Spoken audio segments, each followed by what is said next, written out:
माता के मंदिर में लाल पुष्प, लाल चंदन और लाल चूड़ी माँ को समर्पित करिए, प्रेम बढ़ेगा। बच्चा कभी आप जी से कम नहीं बोलेगा, प्रेम की भाषा निकलेगी। माँ जगत जननी की आराधना, जगदम्बा की उपासना। नवरात्रे में 9 दिन में से कोई एक दिन ऐसा ले लो जिस दिन कन्याओं का भोजन कराओ, साथ में उनको लाल चुनरी ओढ़ाओ या कोई लाल वस्त्र, लाल पूजन की सामग्री उनको दो, सुख मिलेगा। भी देवी की आराधना का एक स्मरण का सुख है महाराज। ज्योत का विधान है, नवरात्रि में देवी की ज्योत लगती है, अखंड ज्योति लगती है, जवारे बुआए जाते हैं, कलश लगता है। ज्योत का भी विधान है, जिसके यहाँ दिया अखंड जलाया जाता है, अगर वो दिए की लो, दिए की बाती अगर दक्षिण दिशा की होती है तो उसके घर में साल भर में एक घात जरूर होती है।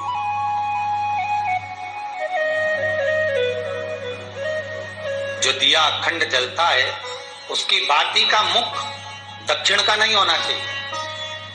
अगर आपने देवी भागवत का स्मरण करा हो, देवी भागवत को अगर सुना हो, तो देवी भागवत में स्पष्ट किया गया कि पूर्व की ओर मुख करा हुआ दिया, अर्थात पूर्व की ओर ज्योत जो जलाई जाती है वो संपदा की वृद्धि करती है।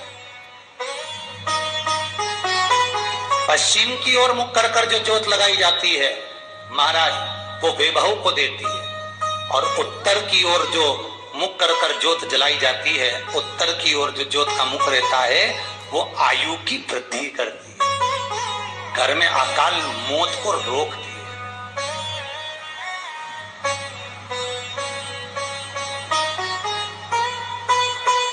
यात्रा का जो भाव तत्व है उसको भी अच्छे से समझ लेना। दक्षिण की ओर ज्योत ना लगाएं, अगर आपको लगाना है पूरब की लगाएं, पश्चिम की लगाएं या उत्तर की लगाएं। और जितने दिन महारानी जगदम्बा जगतधात्री दुर्गा भवानी, अब की बार माता जी घोड़े पर आई है। हर बार देवी बदल बदल के आती है, इस बार जो नवरात्रे आए वो घोड़े के आए। तो घोड़े पर जो देवी जी आती है वो समृद्धि को देने वाली आती है, लक्ष्मी की वृद्धि करने वाली आती है। जैसी घोड़े की रफ्तार होती है उस रफ्तार से लक्ष्मी घर में आती है। तो ये मत सोचना कि कोरोना महामारी ने हमको नीचे गिरा दिया या कोरोना महामारी ने रोक दिया, कमाई के स्रोत रोक दिए, धन रोक दिया।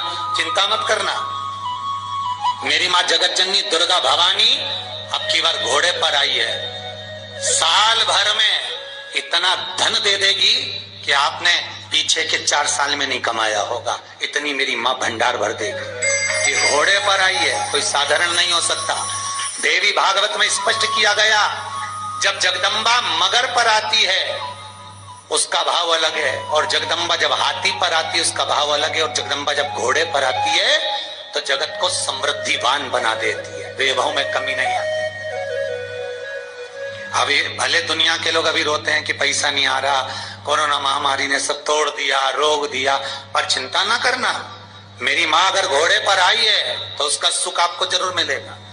एक जरा सी मिट्टी की दुकान भी अगर आप खोल कर बैठेंगे तो चांदी और सोना के बराबर कमाएंगे, इतना धन देगी वो माँ, साधारण नहीं है मेरी माता। तात्विक सुख का आनंद देने वाली, लाभ तत्व प्रदान करने।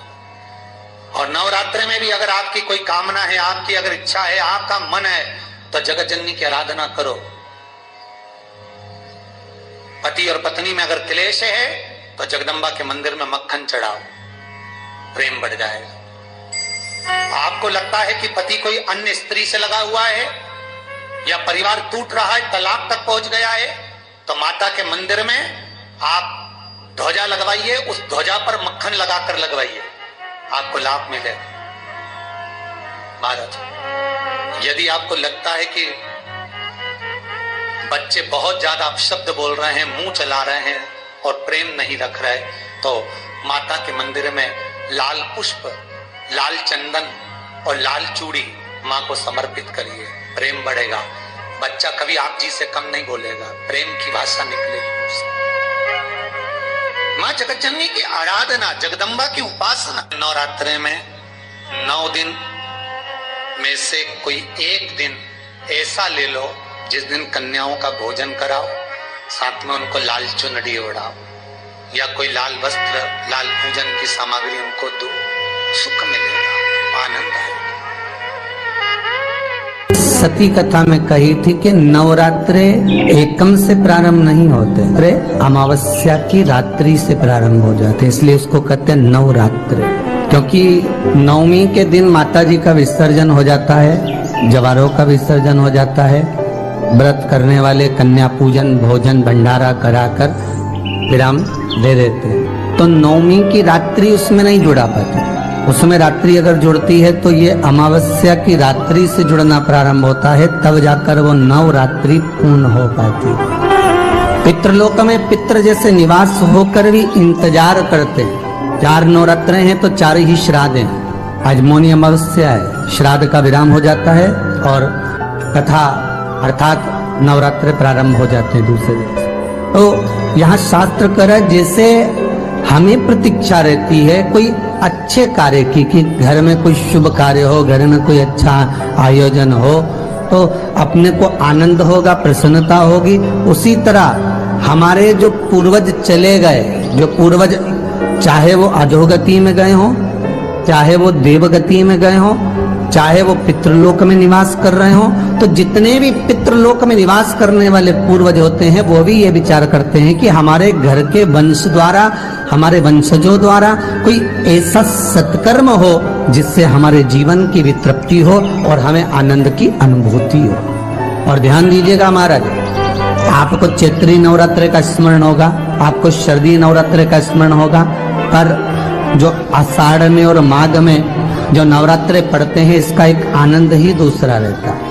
बस इतना जरूर होता है कि दुनिया के लोग वो जो 2 नवरात्रे होते हैं उसमें कलश की स्थापना भी करते हैं, देवी का पूजन भी करते हैं, अर्चना भी करते हैं, मंदिरों में भीड़ भी रहती है और खूब प्रेम से माता का जगराता वगैरह सब होता है। पर ये जो नवरात्रे हैं 2 गुप्त नवरात्रे, इनका लोगों को स्मरण नहीं था। वो तो धीरे धीरे ये टीवी चैनल के माध्यम से कथाकारों ने, वक्ताओं ने स्मरण कराना जब चालू करा, धीरे धीरे बताना, मार्गदर्शन करना जब चालू करा, तब लोगों को ज्ञात होता गया कि कोई गुप्त नवरात्रा भी होता है, उसमें भी देवी की आराधना होती है। ये 4 नवरात्रे अलग अलग अवस्था के हैं, अलग अलग सुख के हैं और अलग अलग आनंद के। आपके घर में पितृदोष है, आपको ऐसा महसूस होता है, तो किसी भी नवरात्रि के पहले जो अमावस्या पड़ती है, जिस दिन अमावस्या रहे उस दिन चावल की कटोरी में एक कपूर का टुकड़ा रख दीजिए, छोटा सा,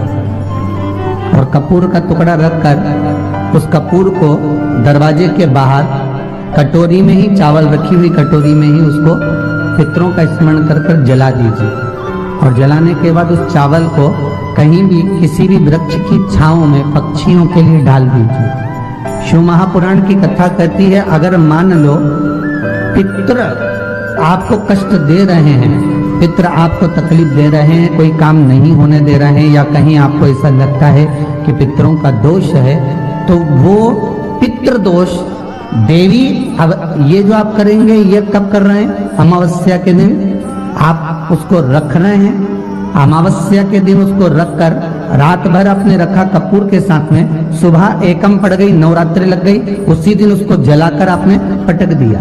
अर्थात उससे देवी और पितृ इन दोनों का आशीर्वाद जो प्राप्त होता है, तो घर में से पितृदोष समाप्त होकर लक्ष्मी की वृद्धि प्रारंभ हो जाती है, कार्य में सिद्धता आ जाती है। और नवरात्रि में भी देवी की आराधना का एक स्मरण का सुख है महाराज। ज्योत का विधान है, नवरात्रि में देवी की ज्योत लगती है, अखंड ज्योति लगती है, जवारे बुआए जाते हैं, कलश लगता है, ज्योत का भी विधान है। जिसके यहाँ दिया अखंड जलाया जाता है, अगर वो दिए की लो, दिए की बाती अगर दक्षिण दिशा की होती है तो उसके घर में साल भर में एक घात जरूर होती है। जो दिया अखंड जलता है उसकी बाती का मुख दक्षिण का नहीं होना चाहिए।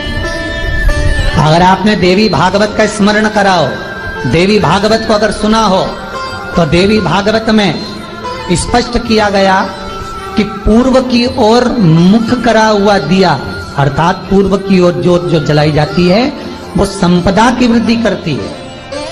पश्चिम की ओर मुख कर कर जो ज्योत लगाई जाती है महाराज, वो बेभव को देती है। और उत्तर की ओर जो मुख कर कर ज्योत जलाई जाती है, उत्तर की ओर जो ज्योत का मुख रहता है, वो आयु की वृद्धि करती है।